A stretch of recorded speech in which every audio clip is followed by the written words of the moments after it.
kesarahian imahnya ke dina tanah si bapak. Kenal deh di dia.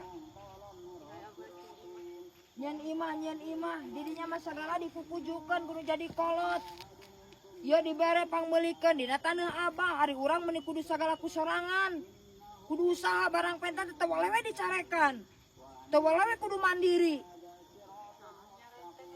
Lain nyerenteng urang mah sirik anu jadi lanceuk.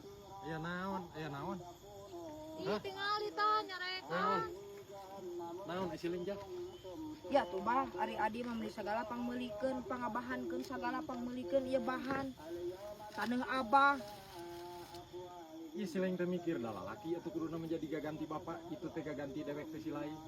Apan kolot mukurang kumaha tanah si lain menuju sisi jalan ditu dipangmelikeun teh si nyai anu di dieu. Ieu bisi majarkeun meunang kuring nyeun imahna meunang salakina. Mata ke mikir usaha teh kudu daek neuneu atuh lain kitu geus kitu adat-adatan teh kablegak kayaknya cecek lalaki mah. Asa teu mikir. Tuna meunang usaha teh yang bangun pasti nyai salakina teh pihapekeun ka kolot talindek di dahar ku kolot ge. Yeuh, urang ngarip teh ka itu si nya kadaek pinuhan. Jadi Urang mah hayu we di kukus ruk tagalau kuat kukut dibere hantu. udah gitu lah cek ini. Kalau ini kan kurang sirik aya usaha. Ini sebulan teu moal duit.